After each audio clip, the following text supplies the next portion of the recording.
Adolf Frederick of Sweden had one job: keep the kingdom running, look regal, don't die stupidly. He nailed 2 out of 3. In February 1771, the king sat down to a meal his physicians had specifically asked him to skip. Heart condition, they said very politely, as one does with kings. He ordered lobster anyway, then caviar, then herring, then champagne. You can probably see where this is going. The semla buns arrived in 14 individual servings, soaked in hot milk, because apparently moderation was for peasants. Sweden would need a new king by morning. The buns were reportedly excellent, too full to rule. Adolf Frederick had been king of Sweden since 1751, which is a long time to be a figurehead. The Swedish parliament handled the actual governing, wars, treaties, the serious paperwork, while Adolf sat at the top of the org chart looking appropriately regal. He was decent at it, ceremonial, calm, not especially controversial. His reign would not go down in the history books for much, except the one thing. His physicians had been watching him with increasing concern for some time. The king's heart was not what it had been. Lay off the rich food, they said.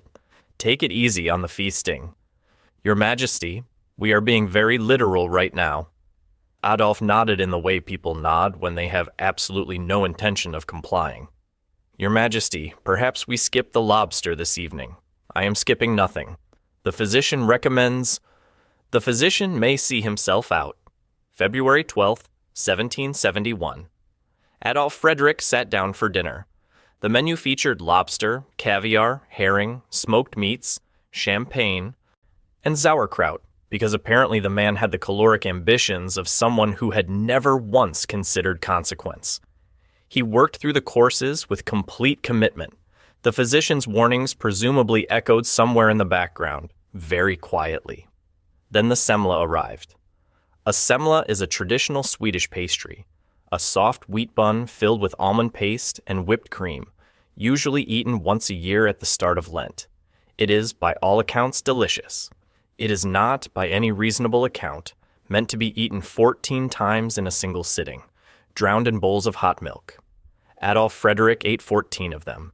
He died later that evening of what his doctors diplomatically described as digestive problems, which is the politest possible way to say that a king ate himself to death on dessert. He was 60 years old. Sturzer had survived 2 decades on the throne and was finally undone by his own enthusiasm for buns. The Swedes still call semla the cake that killed a king. He would have liked that, probably. The crown passed to his son, Gustav III, who would go on to have a considerably more dramatic death, shot at a masked ball, died 12 days later. But that is a story for another time. The point here is that Adolf Frederick set a standard, not for governance, for the specific and underappreciated category of royal death that makes historians put down their coffee and check the source twice. He was not alone in that category, not even slightly. The porcelain throne king George II of Great Britain was, by most measures, a competent and serious monarch. He commanded his troops in person at the Battle of Dettingen in 1743, making him the last British king to personally lead soldiers into combat. His reign lasted 33 years. He oversaw the expansion of the British Empire across multiple continents and navigated his kingdom through 2 Jacobite uprisings without flinching. He was not a man who did things timidly or without purpose. On the morning of October 25th, 1760, King George II woke up, drank his morning chocolate, and went to use the bathroom. This is, in fairness, the kind of morning routine that has ended many careers. In George's case, it ended considerably more than that. His valet heard a loud thud from behind the closed door. Upon entering, he found the king on the floor. George had risen too quickly from his toilet seat, which caused an aortic aneurysm to rupture. He was dead before a doctor could be summoned. His valet, standing in the doorway, is said to have stared for a full moment before finding his feet. Is the king all right? Difficult to say. What happened? He stood up.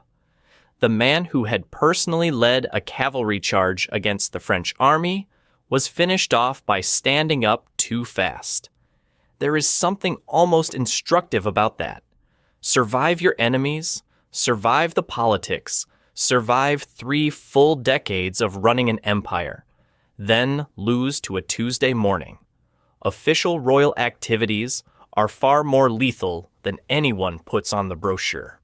His valet reportedly described the aftermath with tremendous composure. The palace doctor was called. Protocols were followed. The monarchy continued. As it does. Kings fall, paperwork keeps moving. George II was buried at Westminster Abbey with full ceremony, which he absolutely deserved. None of the ceremony mentioned the bathroom. History is occasionally tactful, so we have established 2 things. Kings can eat themselves to death on pastry, and kings can also be eliminated by the basic physics of getting off a chair. Official royal duties, dining, resting, the morning routine, turn out to be significantly more lethal than advertised. The roster of monarchs done in by completely mundane circumstances is long, distinguished, and almost entirely undignified. Which brings us naturally to the question of your own ancestors and what embarrassing circumstances may or may not have ended their particular branch of the family tree. The royals aren't the only ones with humiliating history. They're just the ones with better documentation. Today's video is brought to you by MyHeritage, the #1 online genealogy platform, and, I would argue, an essential tool for anyone who has ever wondered whether poor decision-making runs in the family. No spitting into a government envelope, no DNA logged for cloning purposes, just real historical records, over 18 billion of them, cross-referenced against your family name and date of birth to surface results you didn't know were waiting. Their Instant Discoveries feature does the heavy lifting on your behalf. You drop in some basic information, and MyHeritage flags records you didn't know existed, then connects them directly to people in your tree. I used it myself, skeptically, and discovered that a great-great-grandfather of mine had spent his career as a chandler, which is a candle maker, which explains absolutely nothing about me but is exactly the kind of detail I didn't know I needed. MyHeritage also lets you colorize and animate old photographs of deceased relatives, which is either genuinely moving or mildly unsettling, depending entirely on your relationship with the concept of the undead. If you happen to discover a great-uncle who accidentally started a fire, or a grandmother who once bet on a horse and lost, report back. Use the link below to get your free 14-day trial and start finding out what your people were actually up to. The last laugh. Martin I of Aragon was the final king of the House of Barcelona, which had ruled the crown of Aragon since the 12th century.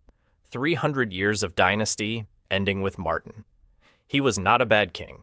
Reasonably competent, kept things together, managed the usual medieval chaos with adequate composure. His bigger problem, in the spring of 1410, was that he was very ill. Digestion had turned against him in a serious and committed way. His physicians had him resting, limiting food, limiting movement, limiting basically everything that made being alive enjoyable. The court knew. Everyone was being very careful, except Bora. His court jester, whose name was Bora, had been out in the royal gardens.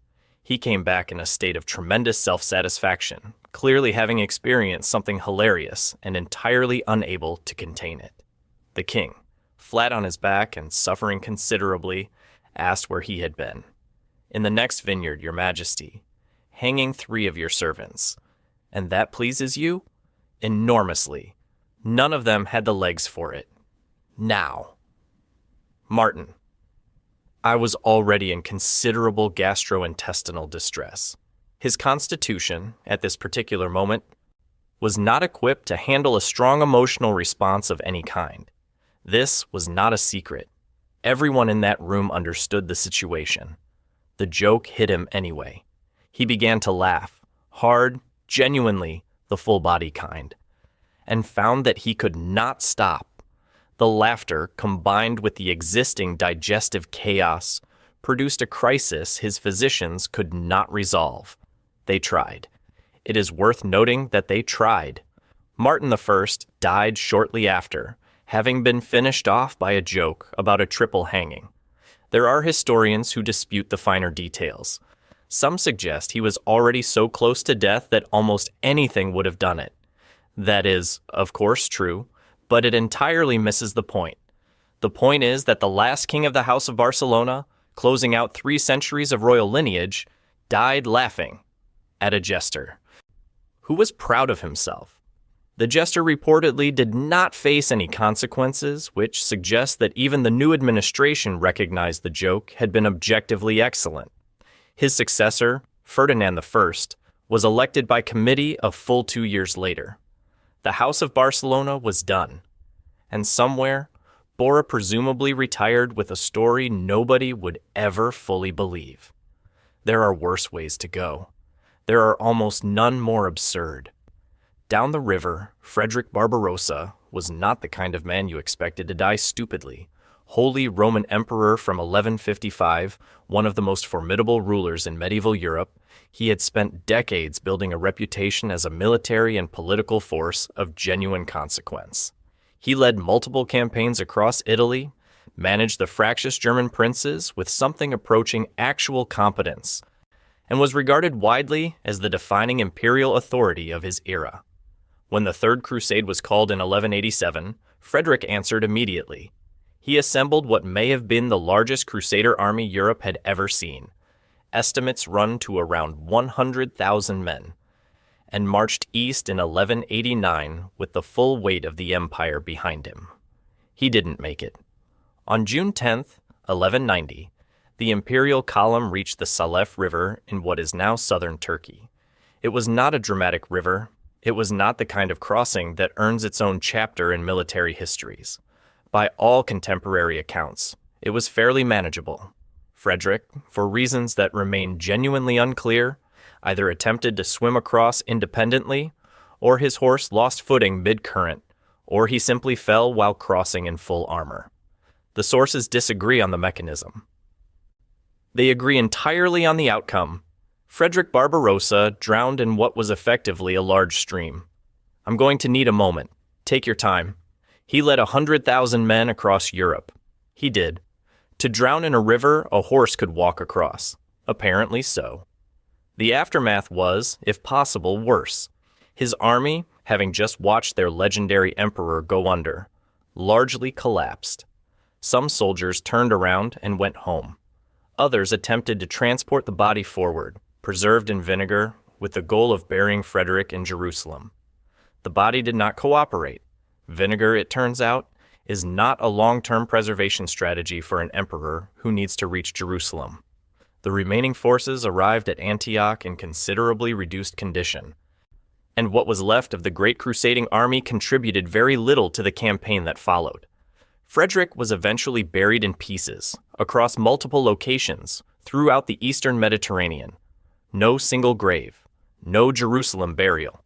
The man who planned to liberate the Holy City was distributed across several countries in jars. Official military operations are extremely dangerous, as advertised. The weight of the crown. Bela I of Hungary came to power in 1060 after a period of considerable dynastic violence, which was fairly standard for 11th century European succession. He had fought to secure the throne against his nephew, survived the attempt, and set about establishing himself as a capable and methodical ruler. He reformed the currency, developed Hungary's urban markets, and worked to consolidate royal authority in ways that suggested he understood what governance actually required, rather than just wearing the crown and hoping. Hungary was better governed under Bela than it had been in some time. This is not nothing.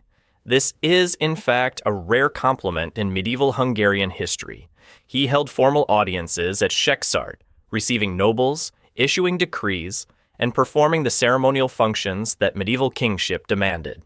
On one such occasion in 1063, an official royal audience, the kind of event specifically designed to project stability and legitimate power, something unexpected happened during the proceedings. His throne collapsed. Not as metaphor. The actual structure failed beneath him. The injuries Bela I sustained in the collapse were severe enough that he did not recover. The King of Hungary, who had survived a civil war and multiple assassination attempts, was ultimately done in by furniture. The official royal seat, the most loaded symbol of legitimate authority a medieval king possessed, simply could not hold him. You can see the pattern by now. Not a single king on this list so far has been taken out by anything remotely commensurate with the office. Which brings us to a man who did not merely fail to escape this pattern. He ran directly into it at full gallop, carrying a human skull, calculated word count, an expanded narrative section. Dead weight! Sigurd I of Norway had no business dying the way he did. This was a man who personally organized one of the first Scandinavian crusades, sailed to the Holy Land with 60 Norwegian ships, fought the Moors in Iberia, helped besiege and capture Sidon, and accepted a splinter of the True Cross as a personal gift from the King of Jerusalem. He returned home draped in the kind of glory that gets carved into runestones and recited at dinners for 3 generations. He reigned from 1103. He was called Sigurd the Crusader. That is not the nickname of a man who loses a fight he has already won. He lost a fight he had already won. Sometime around 1110, while riding, the exact circumstances are disputed, though the general shape of events is consistent across sources. Sigurd came across the remains of a recently defeated enemy. The man was dead, which Sigurd had presumably arranged through the standard channels. Wanting a trophy to mark the occasion, Sigurd took the man's severed skull and secured it to his saddle. This was not considered unusual behavior for the era. Medieval victory was physical and demonstrable. You kept score in visible ways. A skull on your saddle was essentially a performance review summary attached to your horse. 5 stars. No surviving complaints. The dead, in this particular arrangement, were purely decorative. Sigurd rode with the confidence of a man who had personally rearranged the regional power structure and felt entitled to display his work. Here is what nobody had flagged. Skulls have teeth. As Sigurd rode, the skull shifted position. One of the dead man's teeth grazed his leg. Not a wound in any meaningful sense, more a catch, a scratch, the kind of minor incidental contact that happens when you are traveling with a human head strapped to your saddle, which is admittedly a niche category of riding hazard. Sigurd looked down. He looked back up. He kept riding. He was a crusader king with holy relics, 60 ships, and the personal endorsement of the King of Jerusalem. A scratch from a dead man did not qualify as a medical event. Your Majesty, we should probably look at that leg. There is nothing to look at. It's from the skull, sire. I am aware of where it is from. I put it there. All the same. The skull is mine. The scratch is mine. We are riding. He did not clean the wound. He did not treat it. He was returning from official royal activities, which we have now established across 6 separate case studies as the most reliably lethal category of event available to medieval royalty. The scratch became an infection. The infection spread with the calm, indifferent efficiency that infections have always applied regardless of the political standing of their host. Sigurd I of Norway, Crusader, a decorated victor, recipient of actual pieces of the True Cross, died of sepsis from a graze delivered by a man whose head he had personally removed and secured to his own horse. His son Magnus took the throne. The court knew the cause. Nobody encoded it in the most straightforward terms on any official monument. There is no elegant way to document that your predecessor was defeated by his own saddle trophy. The runestones celebrating the crusade were understandably selective about the ending. Pause and consider the full sequence of events. Sigurd defeats the enemy. Sigurd takes the enemy's skull. Sigurd attaches the skull to his horse and rides home in triumph. The skull's tooth grazes his leg. The graze kills Sigurd. The defeated man won, posthumously, on a delay, using only his teeth. The tactical gap here is significant. Sigurd planned for Vikings, for siege warfare, for Byzantine politics. He did not run a risk assessment on the trophies. There is no military doctrine that covers this scenario. There is no tactical chapter on how to avoid losing to someone you have definitively already beaten. Sigurd the Crusader, who sailed 60 ships to Jerusalem and came back with pieces of the true cross, was finished off by dental work. Official royal activities are extremely dangerous. We have now demonstrated this across 6 monarchs, 3 centuries, and 1 uniquely committed skull. The evidence is, at this point, airtight. Here is what all 6 of these men have in common, and it is not the crowns, or the armies, or the borders they controlled. None of it held. Not in the end. Not against the specific and deeply undignified circumstances that came for each of them. Power is a performance that bodies simply do not honor. Adolf Frederick's heart did not take dietary requests from the Swedish crown. George II's aorta did not make exceptions for military distinction. Frederick Barbarossa's lungs filled with river water the same as anyone's would. A dead man's tooth does not pause to recognize the title of the leg it has scratched. We are all, underneath the ceremony and the crowns and the very large hats, made of the same amount of fragile. The circumstances differ. The material does not. That has been true since the first person put on a crown and discovered it didn't make them bulletproof, or sword-proof, or sepsis-proof, or resistant to pastry. That is, somehow, the most equalizing fact in recorded history. There are more of these. The list is long, the deaths get worse, and history is considerably more undignified than anyone officially responsible for teaching it has been willing to admit out loud. If you want a part 2, say so in the comments, and feel free to specify the category of catastrophe you prefer: culinary, architectural, battlefield, furniture, dental. I have material in every column. A reminder before you go. The MyHeritage link is below. Free 14-day trial, 18 billion records, and a statistically reasonable chance that someone in your direct lineage made a decision this structurally unsound and simply was not famous enough for anyone to document it. They deserve to be found. Probably. Go find out. And while you sit with the image of a celebrated Crusader king being quietly defeated by a dead man's dental work, here are some more videos. I think you'll like this one. I'll see you there.